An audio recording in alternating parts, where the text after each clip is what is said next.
Hi guys. आज हम आपको कुछ इंटरेस्टिंग स्टोरीज सुनाने वाले हैं। तो स्टोरी आप एंड तक सुनिएगा और स्टोरी अच्छी लगे तो अपना ओपिनियन हमें कमेंट में ज़रूर बताइएगा और स्टोरी को लाइक और शेयर भी कीजिएगा और साथ ही साथ हमारे चैनल को सब्सक्राइब भी कीजिएगा। स्टोरी स्टार्ट करने से पहले आप सब मेरे चैनल पर नए हैं तो चैनल को सब्सक्राइब कर लें और पास में लगे बेल आइकन को भी प्रेस कर दें ताकि हमारे हर नए वीडियो की नोटिफिकेशन आपको मिलती रहे। और आप सबके पास भी कोई भी स्टोरी हो तो आप हमें उसे ईमेल कर सकते हैं। ईमेल मैंने इस वीडियो के डिस्क्रिप्शन में ऐड कर दिया है, तो आप वहाँ से चेक करके मुझे ईमेल कर सकते हैं या फिर आपके कोई सवाल हो तो आप हमें कमेंट में भी पूछ सकते हैं। तो चलिए स्टोरी स्टार्ट करते हैं। हमारी पहली स्टोरी का नाम है हीरा चूहा। एक बार एक जोहरी की दुकान में एक चूहे ने हीरा निकल लिया, तो हीरे के मालिक ने उस चूहे को मारने के लिए एक शिकारी को ठेका दिया। जब शिकारी चूहे को मारने पहुंचा तो वहां हजारों चूहे झुंड बनाकर एक दूसरे पर चढ़े हुए थे, लेकिन एक चूहा उन सब से अलग बैठा था। शिकारी ने सीधा उस चूहे को पकड़ा जो अकेले बैठा था। दुर्भाग्यवश उसी चूहे के पेट में हीरा निकला। फिर उस डायमंड के मालिक ने शिकारी से पूछा, हजारों चूहों में से इसी चूहे ने डायमंड निकला, ये तुम्हें कैसे पता लगा? शिकारी ने जवाब दिया, बहुत ही आसान था। जब मूर्ख धनवान बन जाता है तब अपनों से भी मेल मिलाप छोड़ देता है। आपके आसपास भी कुछ ऐसे ही लोग होते हैं जो धनवान और मूर्ख होते हैं, पर इन लोगों की मंशा समझ चुके हैं, इसीलिए इन्हें अकेला छोड़ना ही बेहतर है। कहानी पसंद आई हो तो इसे लाइक और शेयर ज़रूर कीजिएगा और हमारे चैनल को सब्सक्राइब भी कीजिएगा। और अब आपको हम दूसरी स्टोरी सुनाते हैं जिसका नाम है जादुई पेड़। एक घने जंगल में एक इच्छा पूर्ति वृक्ष था। उसके नीचे बैठकर कोई भी इच्छा करने से वो तुरंत पूरी हो जाती थी।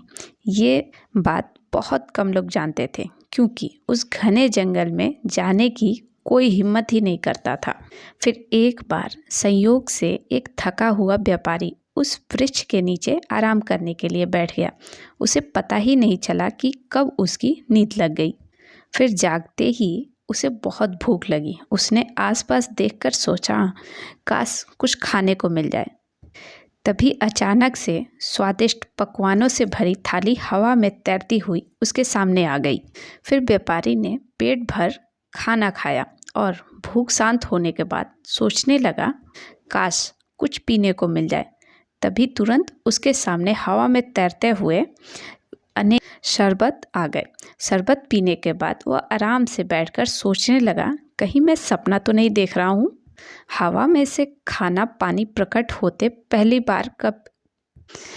कभी नहीं देखा और ना ही सुना। जरूर इस पेड़ पर कोई भूत रहता है जो मुझे खिला पिला रहा है और मुझे खिलाने पिलाने के बाद फिर मुझे खा जाएगा।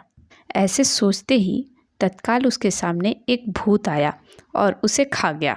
तो दोस्तों, इस कहानी से हमें ये सीख मिलती है कि हमारा मस्तिष्क ही इच्छा पूर्ति वृक्ष है। आप जिस चीज़ की बहुत दिल से कामना करोगे वो आपको अवश्य मिलेगी। अधिकांश लोगों को जीवन में बुरी चीज़ें इसीलिए मिलती हैं क्योंकि वे बुरी चीज़ों की ही कामना करते हैं। इंसान ज़्यादातर समय सोचता है कि कहीं बारिश में भीगने से मैं बीमार ना हो जाऊं, और वो बीमार हो जाता है। इसीलिए आपको अपने मस्तिष्क में विचारों को सावधानी से प्रवेश करने की अनुमति देनी चाहिए। यदि गलत विचार अंदर आ जाएंगे तो गलत परिणाम ही मिलेगा। विचारों पर काबू रखना ही अपने जीवन पर काबू रखने का रहस्य है, और आपके विचारों से ही आपका जीवन या तो स्वर्ग बनता है या तो नर्क। आपके विचारों के बदौलत ही आपका जीवन सुखमय और दुखमय बनता है। बात तो सही है। विचार जो है जादूगर की तरह होते हैं जिन्हें बदलकर आप अपना जीवन बदल सकते हैं। इसीलिए सदा सकारात्मक सोच रखें। अगर आप मेरी इस बात से एग्री करते हैं और इस कहानी से एग्री करते हैं तो कमेंट में यस ज़रूर लिखिएगा। और अब हम आपको तीसरी स्टोरी सुनाने जा रहे हैं जिसका नाम है भगवान सब देखते हैं। एक बार एक गांव में गांव के ही सबसे धनी व्यक्ति ने एक बड़ा सा मंदिर बनवाया। मंदिर जब बन के तैयार हुआ तो बहुत से लोग मंदिर में दर्शन करने के लिए पहुंचने लगे। मंदिर की भव्यता को देखकर लोग मंदिर का गुणगान करते नहीं थकते थे। समय के साथ मंदिर की गिनती जाने माने मंदिरों में होने लगी और दूर दूर से लोग मंदिर में दर्शन करने के लिए पहुंचने लगे। श्रद्धालुओं की बढ़ती संख्या को देख उस व्यक्ति ने मंदिर में ही श्रद्धालुओं के लिए भोजन और ठहरने की व्यवस्था का प्रबंध किया। लेकिन जल्द ही उन्हें एक ऐसे व्यक्ति की आवश्यकता हुई जो मंदिर में इन सभी व्यवस्थाओं का देख रेख करे और मंदिर की व्यवस्था बनाए रखे। अगले ही दिन उस मंदिर के बाहर एक व्यवस्थापक के लिए नोटिस लगा दिया गया। नोटिस को देख कई लोग उस धनी व्यक्ति के पास आने लगे। लोगों को पता था कि यदि मंदिर में व्यवस्थापक का काम मिल जाएगा तो वेतन भी बहुत अच्छा मिलेगा।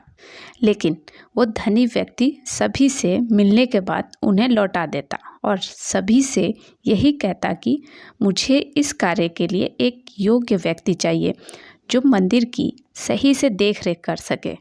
बहुत से लोग लौटाए जाने पर उस धनी पुरुष को मन ही मन गालियां देते। कुछ लोग उसे मूर्ख और पागल भी कह देते थे, लेकिन वो किसी की बात पर ध्यान नहीं देता था और मंदिर की व्यवस्थापक के लिए एक धनी व्यक्ति की खोज में लगा रहता। वो आदमी रोज़ सुबह अपने घर की छत पर बैठकर मंदिर में आने वाले श्रद्धालुओं को देखा करता। एक दिन एक बहुत ही गरीब व्यक्ति मंदिर में भगवान के दर्शन को आया। धनी व्यक्ति अपने घर की छत पर बैठा उसे देख रहा था। उसने फटे हुए और मैले कपड़े पहने थे। देखने से बहुत पढ़ा लिखा भी नहीं लग रहा था। फिर जब वो भगवान का दर्शन करके जाने लगा तो उस धनी व्यक्ति ने उसे अपने पास बुलाया और कहा, क्या आप इस मंदिर की व्यवस्था संभालने का काम करोगे? तो धनी व्यक्ति की बात सुनकर वो काफ़ी आश्चर्य में पड़ गया और हाथ जोड़ते हुए बोला, सेठ जी, मैं तो बहुत गरीब आदमी हूँ और पढ़ा लिखा भी नहीं हूँ। इतने बड़े मंदिर का प्रबंध मैं कैसे संभाल सकता हूँ? धनी व्यक्ति ने मुस्कुराते हुए कहा, मुझे मंदिर की व्यवस्था के लिए कोई विद्वान पुरुष नहीं चाहिए।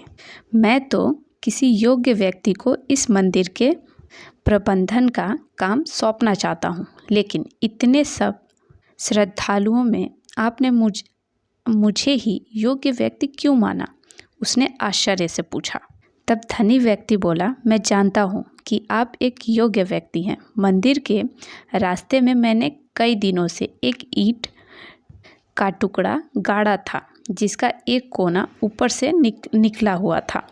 मैं कई दिनों से देख रहा था कि उस ईंट के टुकड़े से कई लोगों को ठोकर लगती थी और कई लोग उस ईंट के टुकड़े से ठोकर खाकर गिर भी जाते थे, लेकिन किसी ने भी उस ईंट के टुकड़े को वहाँ से हटाने की नहीं सोची।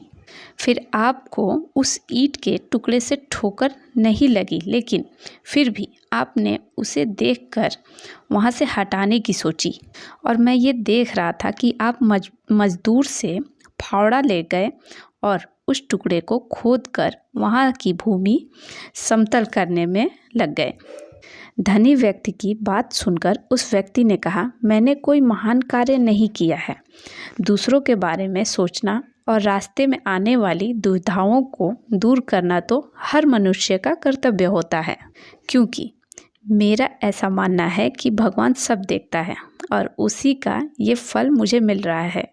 मैंने तो बस वही किया जो मेरा कर्तव्य था। फिर धनी व्यक्ति ने मुस्कुराते हुए कहा, आपने कर्तव्य को जानने और उनका पालन करने वाले लोग ही योग्य लोग होते हैं। इतना कहकर धनी व्यक्ति ने मंदिर प्रबंधन की जिम्मेदारी उस व्यक्ति को सौंप दी। बस कहानी यहीं ख़त्म होती है। और गाइस, आपको ये कहानी कैसी लगी हमें कमेंट में बताइएगा। और आप किस तरीके के इंसान हैं, दूसरों की हेल्प करने वाले या फिर सिर्फ अपने बारे में सोचने वाले, ये भी बताइएगा। और साथ ही साथ हमारे चैनल को सब्सक्राइब भी कीजिएगा, जो कि आप लोग हमेशा भूल जाते हो। और कमेंट में ये भी बताइएगा आपको कौन सी स्टोरी ज़्यादा अच्छी लगी। और स्टोरी के एंड में एक लाइन मेरी तरफ से, चेहरा चाहे कितना भी सुंदर हो, अगर जुबान कड़वा हो तो लोग मुंह फेर ही लेते हैं, क्योंकि जुबान की सुंदरता चेहरे की सुंदरता से कहीं बढ़कर है। आप इस लाइन के बारे में क्या कहते हैं हमें कमेंट में बताइएगा। और ये लाइन कैसी लगी आपको ये भी बताइएगा। और गाइस, अगर आप सबके पास भी कोई स्टोरी है तो आप उसे मुझे ईमेल कर दीजिएगा। ईमेल मैंने इस वीडियो के डिस्क्रिप्शन में ऐड कर दिया है, तो आप वहाँ से चेक करके मुझे ईमेल कर सकते हैं।